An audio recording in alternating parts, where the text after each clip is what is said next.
Mesdames et messieurs, bonjour et bienvenue dans l'invité culture. Mon invité aujourd'hui possède un pouvoir rare, celui de suspendre le temps et de faire vaciller nos certitudes. Illusionniste, mentaliste, magicien, il a longtemps habité le monde de la logique pure et des algorithmes avant de choisir une autre forme de codage, celui de nos perceptions et de nos émotions. Aujourd'hui, il parcourt les scènes du Maroc, d'Europe et des États-Unis en se donnant la mission de transformer l'éphémère d'un événement en une expérience mémorable, vivante et profondément interactive. Hicham Belkhelan, bonjour à vous, c'est un plaisir de vous avoir avec moi aujourd'hui. Bonjour Mariam et merci beaucoup pour l'invitation. Un vrai plaisir d'être avec vous aujourd'hui. Merci de l'avoir accepté. Alors, première question qui me vient à l'esprit, c'est comment on passe du monde des algorithmes, de l'ingénierie, de la rigueur, de la logique, de tout ce qui est carré à cet émerveillement qu'apporte la magie et puis le monde de l'illusionnisme. Oui, écoutez, c'est une très bonne question. Il y a beaucoup de gens qui pensent que j'ai fait un switch très brutal, que je suis passé de mon métier dans l'informatique sans transition à ce que je fais aujourd'hui en tant qu'illusionniste et mentaliste. En réalité, ça s'est pas passé exactement comme ça. C'est quelque chose que j'ai pratiqué de manière semi-professionnelle pendant de nombreuses années à côté de mon boulot. C'est-à-dire que j'avais ce que j'appelais à l'époque mon métier de jour et mon métier de nuit. Et puis à un moment, entre les emplois du temps, les responsabilités familiales, etc., il est venu un moment où je devais faire un choix, je pense. Et c'est à ce moment-là que je me suis dit, allez, on va voir ce que ça pourrait donner. Et c'est là que je suis devenu mentaliste, illusionniste à plein temps. Pour mon plus grand bonheur, c'était une décision qui comportait une part de risque, mais qui est l'une des meilleures décisions que j'ai prises de ma vie. De toute façon, il faut toujours prendre des risques. Absolument. Ça en vaut souvent la peine. Sinon, on n'avance pas. Sinon, on n'avance pas. En tout cas, on entend les coachs parler de sortir de sa zone de confort. Absolument. Donc, on est un petit peu dans cet état d'esprit. Être illusionniste aujourd'hui, ou quand on parle de mentaliste, c'est quoi exactement? Est-ce que vous pouvez nous expliquer? Alors, quand on parle d'illusionnisme ou de mentaliste, alors déjà, pour faire un petit point sur la terminologie, pour moi, tout ce que je suis amené à faire, c'est de l'illusionnisme. C'est-à-dire que je vous donne l'illusion de pouvoir faire des choses qui sont soit impossibles, soit incroyables, alors qu'en réalité, je suis régi par les mêmes règles que tout le monde. Mais voilà, l'idée, c'est pouvoir tromper, donner l'illusion à votre cerveau que je vais lire dans vos pensées, de pouvoir donner l'illusion à vos yeux qu'une chose va apparaître ou disparaître ou se transformer. Et donc, pour moi, quand on parle de magicien ou d'illusionniste, on parle souvent de choses visuelles. Et quand on parle de mentaliste, on parle d'expériences liées à l'esprit, que ce soit le fait de pouvoir lire dans vos pensées ou pouvoir essayer de vous influencer vers certains choix. Donc ça, c'est un petit peu la différence entre les deux. Et en ce qui concerne ma pratique de ceci en tant que métier, c'est aujourd'hui, j'interviens essentiellement, on va dire que 80-90% de mon activité, c'est d'aller intervenir sur des soirées que vont organiser des entreprises pour lancer un produit, pour un team building pour leurs équipes, pour quelque chose pour leurs clients. Et donc, je vais aller faire des animations qui sont thématisées ou pas sur des éléments qu'ils souhaitent mettre en avant ou des produits qu'ils souhaitent mettre en avant. Et comment justement réussit-on à traduire des messages corporate dans, on va dire, des expériences finalement? On en fait des expériences vivantes. Est-ce que le message passe mieux à travers ce canal-là? Ce canal, oui. Ouais. Écoutez, en fait, l'idée, c'est vraiment de pouvoir... Alors pourquoi est-ce que ça passe bien déjà? Parce que ce que je fais, j'ai la chance de pratiquer une activité qui est génératrice d'émotions. La surprise fait partie des émotions principales qui sont répertoriées chez l'être humain, et c'est une émotion souvent positive. Et donc, comme il y a une émotion importante quand je fais quelque chose, c'est essentiellement de la surprise que je suis amené à générer. L'émotion va pouvoir ancrer des éléments en mémoire. Et donc, quand une entreprise veut mettre en avant tel ou tel message ou telle valeur de l'entreprise, le fait de pouvoir l'amener en magie ou en mentalisme ben, c'est quelque chose qui va pouvoir être ancré de manière plus durable dans l'esprit des personnes qui vont être amenées à vivre cette expérience. Parce que ça suscite des émotions fortes qui font qu'on va mieux, en tout cas mémoriser, ou le cerveau va capter l'information. Absolument. Et en neurosciences, je suis un passionné aussi de neurosciences. J'en doute pas.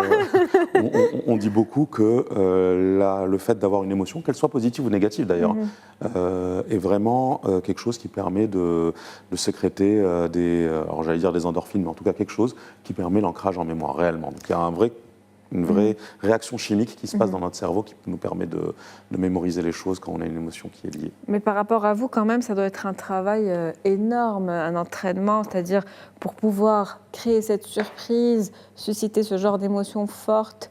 Et quand on parle de mentalisme, on est face à des personnes des fois qu'on ne connaît pas, qu'on rencontre pour la première fois sur scène, et avoir cette capacité de réaction et de comprendre aussi l'état d'esprit de la personne qu'on a face à nous, de la lire d'une certaine manière, de manière quasiment instantanée, c'est pas évident. Non, c'est pas toujours évident. Moi, c'est ce que j'aime beaucoup dans la pratique, ce qu'on appelle le close-up. Alors, le close-up, c'est quand je vais aller passer en déambulatoire parmi les groupes de gens pour faire des expériences de très près.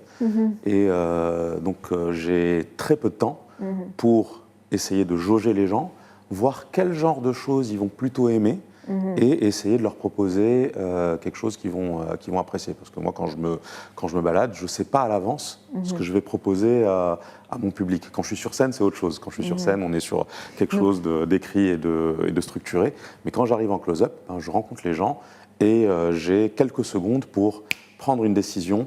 On va plutôt faire quelque chose de visuel, on va plutôt faire quelque chose de mental, on va plutôt utiliser un objet qui ne m'appartient pas, qui leur appartient, ou alors je vais rester sur des choses qui m'appartiennent parce que je sens que ça va être une meilleure idée par rapport à ces personnes-là. Et donc oui, mon but, ça va être comme je l'ai dit, de lire les gens, d'essayer de les jauger pour leur proposer la meilleure expérience possible. Et à côté de ça, il y a un travail de fond énorme. Moi, j'ai commencé ma pratique de la magie, de l'illusionnisme il y a 18 ans, 19 ans. Quand même. Quand même, ouais. Donc je le faisais au début pour moi et pour mes copains. Ça s'est pas arrivé tout de suite dans des situations professionnelles. Mais j'ai énormément de bagages que je suis capable de déployer en fonction des personnes qui peuvent m'aider. En tout cas, avant de commencer cette interview, vous avez sorti votre ardoise et votre craie, donc vous préparez quelque chose pour moi, j'imagine. Ouais, on peut tenter une petite expérience rapidement. J'ai hâte. On n'a rien préparé à l'avance, très important. Préparé, oui, évidemment. Ce que je vais vous demander, Myriam, je vais vous demander quelque chose de très très simple. Je vais vous demander de penser à un nombre entre 1 et 100, n'importe quel nombre entre 1 et 100. 1 et 100, d'accord. Vous avez un nombre en tête? Oui. Ouais. Regardez-moi, essayez de me l'envoyer. Et je vais juste vous demander de compter à voix haute de 1 à 9. Je vous l'envoie, c'est-à-dire mentalement? Oui, exactement. Le chiffre que j'ai choisi? Le nombre que vous avez choisi. Et vous comptez à voix haute de 1 à 9 rapidement, juste pour que je puisse... 1, 2, 3, 4, 5, 6, 7, 8 et 9. Ok. J'ai quelque chose qui arrive. Je vais tenter ceci. Mais pour moi, c'est écrit. Donc on va pouvoir vérifier si j'ai bon. Est-ce que vous pouvez me dire le nombre que vous aviez en tête? 86. 86? Oui. Ok, alors c'est marrant parce que ce n'est pas une expérience qui fonctionne à tous les coups. Ceci dit, aujourd'hui ça a fonctionné parce que j'avais justement noté le numéro 86.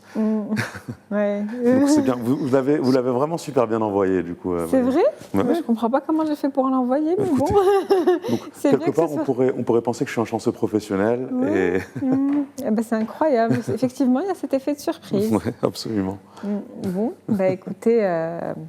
ça donne un petit aperçu de ce que vous faites. Est-ce qu'il y a une astuce derrière ce tour-là déjà? Alors, je vais vous répondre de manière un peu plus large.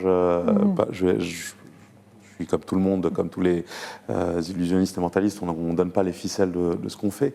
Mais ce que je peux dire, c'est qu'on parle beaucoup de pouvoir lire dans les micro-expressions des gens, faire de la PNL, essayer de lire réellement les gens. C'est quelque chose que j'essaye réellement de faire.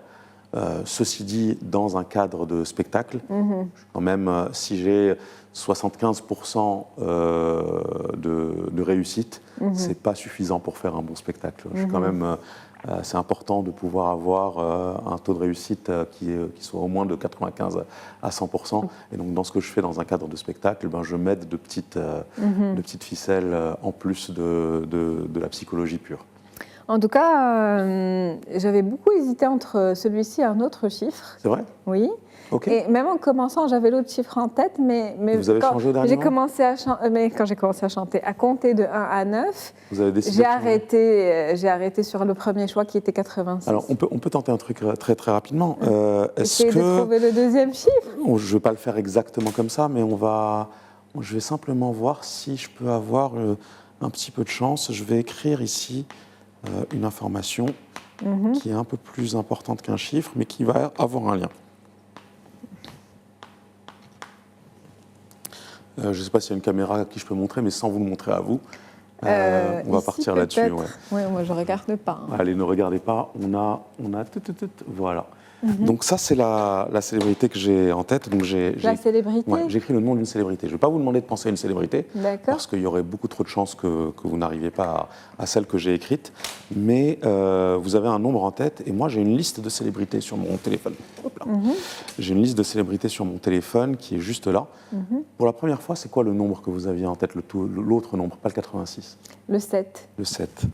Alors, le 7, c'est marrant parce que si on regarde ici, j'ai une liste de célébrités internationales, je vais vous la montrer, et je vais vous demander de me dire, juste de confirmer que toutes les célébrités sont différentes. Michael Jackson, Tom Hanks, Kim Kardashian, et la célébrité numéro 86, par exemple, ça aurait été Harrison Ford. Oui. Mais vous avez pensé au 7, qui est Qui est Marilyn Monroe. Marilyn Monroe. Et moi, j'avais montré à nos chers téléspectateurs une célébrité juste avant qui était exactement Marilyn Monroe. C'est fou, hein. Eh ben en tout cas, je confirme l'effet de surprise, ça c'est sûr. D'accord. Quand vous avez commencé à écrire, je me suis dit... Bon, on va pas rester sur, on va pas transformer l'interview en spectacle, sinon vous allez trouver encore ce à quoi j'ai pensé. Je préfère le garder pour moi, pour être honnête. Alors justement, quand on est dans cette improvisation, on va dire permanente, comment on fait pour préparer un spectacle? Quand on prépare un spectacle, là, il y a des choses qu'il faut absolument structurer. C'est en général quand je fais un show. Surtout en corporate, la difficulté, c'est que les gens ne viennent pas voir ce que je fais. Les gens viennent pour assister à la soirée de leur entreprise, ce qui a une dynamique complètement différente que quelqu'un qui vient dans une salle de spectacle pour apprécier le travail d'un artiste. Pas du tout la même chose. Donc j'ai quelques secondes pour gagner l'intérêt des gens. Surtout que quand on parle de magicien, en général, on a des préconceptions qui ne sont pas forcément en notre faveur, mais bon, ça c'est un autre débat. Et donc, ce que j'ai tendance à faire, je structure les choses parce que je sais qu'il faut que j'ai un impact rapide dans un premier temps, quelque chose qui me permette de pouvoir faire quelque chose dans la première minute, quelque chose qui va impacter les gens. Percutant, et puis ensuite, qui va me donner 5 minutes au moins de leur attention, qui fait que si dans ces 5 minutes, je refais quelque chose de sympa, je vais avoir l'attention des gens pendant 25, 30, 45 minutes, 1 heure, dépendamment du temps qu'on a déterminé, qu'on a défini avec le client. Et puis, quand on est face à un public, on a un public qui vient en étant prêt à être émerveillé, mais en même temps qui cherche un petit peu l'astuce derrière chaque tour. Donc il y a ce jeu aussi. Ça peut arriver, il y a des gens qui ont un esprit cartésien, qui tout de suite vont essayer de comprendre comment je fais. Je ne peux pas leur en vouloir. Je suis moi-même ingénieur de formation et j'ai été dans le domaine pendant longtemps. Donc je suis quelqu'un qui cherche à comprendre comment les choses fonctionnent. Donc je ne peux vraiment pas en vouloir aux gens de chercher à comprendre comment ça marche. Moi, mon intérêt, ce qui est important pour moi, c'est... je vais vous donner une analogie. Si vous êtes dans une maison qui fait noir et que vous montez un escalier que vous connaissez par cœur, il peut arriver que vous savez cette dernière marche qu'on va rater et qui nous surprend. Et votre réalité, elle va se transformer pendant quelques secondes.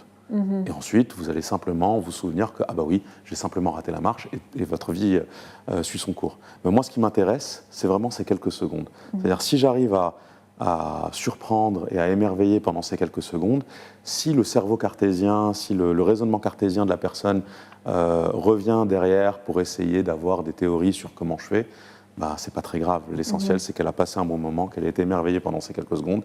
Et puis, c'est vrai que mon but principal, c'est de passer un bon moment.